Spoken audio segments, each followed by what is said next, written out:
Membangun bisnis tentu tidaklah mudah, apalagi kalau tidak memiliki keahlian dalam bidang bisnis tersebut alias modal nekat. Namun brand satu ini bisa membuktikan bahwa meski dibentuk dengan cara tersebut, jika dijalankan dengan serius, pasti menghasilkan hasil yang manis. Ini bisa dibuktikan dengan munculnya nama merek sepatu lokal yaitu Brodo. Sepatu ini sekarang banyak digandrungi oleh para anak muda, bahkan Brodo terpilih sebagai cindramata resmi perhelatan Asian Games 2018. Lantas bagaimana perjalanan Brodo bisa dikenal banyak orang? Dan bagaimana cara mereka bisa menjadi beda dari brand-brand lokal lain? Tapi sebelum lanjut, jangan lupa like, share, dan subscribe ya. Simak ulasan berikut ini.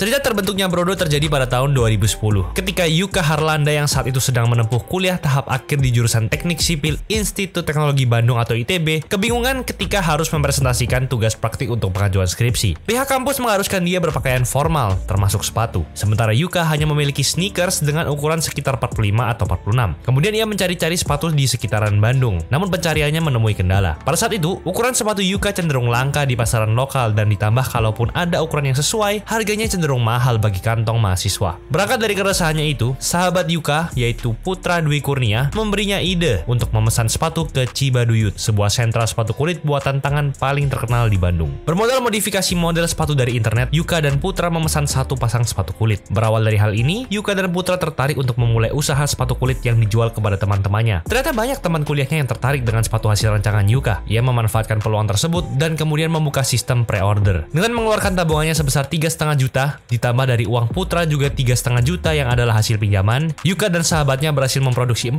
pasang sepatu kulit dengan model yang mereka beri nama Senior. Karena pesanan yang terus mengalir, akhirnya mereka memutuskan untuk melabeli produk sepatu kulit ini dengan nama Brodo. Nama Brodo sendiri dalam bahasa Italia memiliki arti air kaldu. Meskipun tidak ada hubungannya dengan sepatu, Yuka dan Putra menyukai nama tersebut karena di depannya ada kata bro yang mempresentasikan produk sepatu kulit yang mereka khususkan untuk para pria. Di tahun 2011, mereka memanfaatkan forum jual beli di Kaskus untuk menyebarluaskan bisnis kecil-kecilannya tersebut. Dengan masuk dalam sebuah forum terbesar di Indonesia, Brodo mampu menyerap semua target pasar dari berbagai kalangan dan rentang usia. Yuka dan Putra ingin membuat Brodo diposisikan sebagai sepatu stylish. Desainnya menarik perhatian, inovatif dan keren, tak kalah dengan brand internasional namun harganya terjangkau. Setelah mengubah bentuk usahanya menjadi sebuah perusahaan yang diberi nama PT Brodo Ganesha Indonesia pada 2012 lalu, Putra dan Yuka mengembangkan situs resmi Brodo sebagai pusat semua layanan dan transaksi. Promosinya memanfaatkan beragam media sosial. Setelah dirasa puas dengan pasar online, Brodo memberanikan diri menyasar pasar offline dan mereka menjadi salah satu tenan di event Bright Spot Market Jakarta di tahun yang sama. Seperti mendapat durian runtuh, pada event tersebut mereka didatangi oleh tim dari The Goods Dep, yaitu sebuah toko retail asal Jakarta yang menawarkan kepada Brodo untuk bergabung dengan mereka. Mendengar tawaran itu, Yuka dan Putra sangat senang dan menyetujui untuk bergabung dengan The Goods Dep. Produk Brodo tidak hanya masuk ke The Goods Dep, tetapi juga beberapa distro di kota-kota besar seperti Medan, Jakarta, Bandung, dan juga Surabaya. Yuka dan Putra pun mendapatkan omset penjualan sebesar 20 juta rupiah dalam kurun waktu 1 bulan dari The Goods Dep kala itu. Di kala itu di tahun 2012, Brodo belum membukukan keuntungan karena pada saat itu setiap ada pemasukan langsung mereka putar kembali untuk biaya produksi. Namun di tahun 2013, perusahaan ini memutuskan untuk mengubah skema bisnis mereka, yaitu merapikan konten dan membuat laman web dan juga memaksimalkan saluran pemasaran lewat internet yang ternyata sangat ampuh bagi pertumbuhan penjualan sepatu Brodo. Di tahun ini pula, Yuka dan Putra memutuskan untuk membuka toko pertama Brodo Store di daerah Kemang Selatan, Jakarta. Mereka berharap kehadiran toko ini bisa mendongkrak kredibilitas produknya di jalur offline. Tak pelak, upaya kerja keras Yuka dan Putra membuahkan hasil di tahun ketiga kelahiran brand tersebut, di mana sejak dirilis secara resmi, penjualan sepatu Brodo naik 400%. Bahkan produksi Brodo sudah mencapai sekitar 10.000 pasang per bulan yang dijual dengan kombinasi secara online dan offline, dengan nilai penjualan mencapai miliaran rupiah per bulan. Namun setelah menikmati segala euforia kesuksesan, masalah menerpa Brodo. Pada pertengahan tahun 2014, brand tersebut pernah mengalami aduan ketika ada pelanggan yang merasa pesanannya tidak sampai, bahkan berencana untuk melaporkannya sebagai penipuan. Hal itu membuat Yuka sangat down. Lalu ada juga satu momen saat bulan puasa dan stok Brodo habis. Namun banyak orang yang masih ingin memesan produk Brodo karena euforia THR. Oleh sebab itu, Yuka pun nekat untuk membuka sistem pre-order.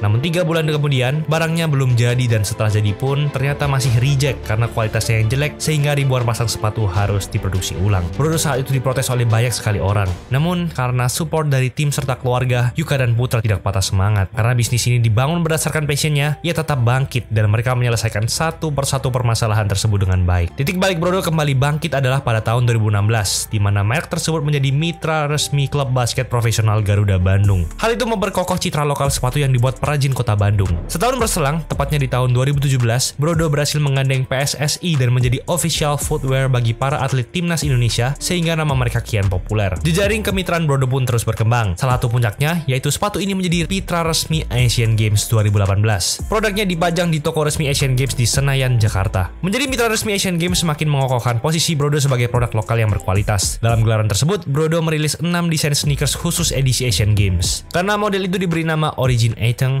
Graffiti Kaka, Dalawa Bin Bin, Stelka Pride, Generic Loyal, dan Graffiti Spirit. Setiap pasang sepatu edisi terbatas itu dijual di kisaran harga 250 sampai 800 ribu rupiah. Dan hebatnya, nyaris 1000 pasang sepatu Brodo edisi Asian Games terjual pada gelaran tersebut. Diakui Yuka, event sekelas Asian Games menjadi momentum yang tepat bagi Brodo guna mempromosikan bisnis. Usai mengalami kesuksesan pada gelaran Asian Games, Brodo kali ini mencoba metode kolaborasi agar pangsa pasar mereka semakin luas. Di tahun 2020, Brodo mengajak kolaborasi dengan Dochi Sadega, yaitu basis dari band Pee Wee Gaskins beserta keluarga kecilnya. Kolaborasi tersebut diberi nama Brodo X Keluarga Dochi Sadega Family Pack Edition, yang menghasilkan 2 desain sepatu dari ayah yang adalah Dochi dan ibu yang adalah Tasya. Desain tersebut menggabungkan gaya eksentrik Dochi dengan old school style dari vintage high dan warna-warna favorit dari Tasya yang dituangkan di vintage low. Kedua sepatu kolaborasi ini masing-masing dibanderol dengan harga Rp595.000. Kemudian di tahun 2022, Brodo berkolaborasi dengan artis Dian Sastrowardoyo untuk proyek Lestari. Proyek ini adalah sebuah inisiasi yang mengacu pada 3 prinsip merek lokal Brodo, yaitu lebih baik bagi bumi, lebih baik bagi para mitra, dan pelestarian budaya. Kolaborasi Brodo dan Dian menghadirkan 2 pasang sepatu yang diberi nama Kaliku dan Ina. Inspirasi kolaborasi ini berasal dari 3 motif atau simbol dari kain tenun ikat Sumba, sehingga menjadi corak dasar sepatu berwarna terakota dan indigo ini. Motif pertama adalah Kakatua, yang mewakili semangat persahabatan dan persatuan Indonesia dengan berbagai latar belakang suku, agama, dan ras yang berbeda. Lalu motif kedua adalah ayam jantan sebagai analogi dari rasa keberadaan atau eksistensi. Ayam jantan menjadi penanda bahwa hari sudah dimulai, sudah waktunya untuk kembali bekerja dan mengejar mimpi. Ayam jantan juga menyimbolkan pemimpin yang melindungi. Kaliku dan Ina menggunakan bahan tenun Sumba sebagai uppernya dengan pengaplikasian pola pada siluet sepatu vulkanisir Vintage V2 High milik Brodo. Hasil kolaborasi sepatu ini diperkenalkan ke pasar internasional sehingga bisa menjadi sumber penghasilan baru yang berkelanjutan bagi produk Sumba. Sepatu Kaliku dan Ina hanya dilelang dalam acara proyek Lestari Brodo. Hasil lelang seluruhnya disalurkan menjadi sepatu untuk anak-anak di Nusa Tenggara Timur melalui Yayasan Dian Sastrowardoyo. Dan yang terbaru di tahun 2024, Brodo berkolaborasi dengan Rumah Makan HK Dimsum. Kolaborasi keduanya diberi nama Brodo X HK dan dirilis pada Hari Raya Imlek pada tanggal 10 Februari 2024 kemarin. Memakai siluet cottage yoke dan dipadupadankan dengan warna khas HK Dimsum, membuat sepatu tersebut enak dilihat dan terlihat sporty. Sepatu kolaborasi ini dilepas dengan harga Rp449.000. Hingga saat ini, total ada 2 gerai dan 2 pop-up store Brodo yang beroperasi di Bandung, Jakarta, dan Surabaya. Dan pada akhir tahun ini, Yuka merencanakan peningkatan sebanyak 10 kali lipat dari lokasi gerai Brodo. Well, dengan mengkombinasikan kualitas material yang superior, perhatian terhadap detail, dan desain yang khas, Brodo telah berhasil menempatkan dirinya di puncak panggung bisnis sepatu lokal. Tak hanya sekedar menjual produk, Brodo telah berhasil membangun komunitas yang kuat di sekitarnya, di mana pengguna sepatu mereka bukan hanya konsumen, tetapi juga bagian dari sebuah gaya hidup yang autentik. Itulah ulasan mengenai episode kali ini. Jangan lupa like, comment, dan subscribe agar channel ini bisa berkembang dan menghasilkan video menarik lainnya. Thanks for watching, I'll see you in the next video.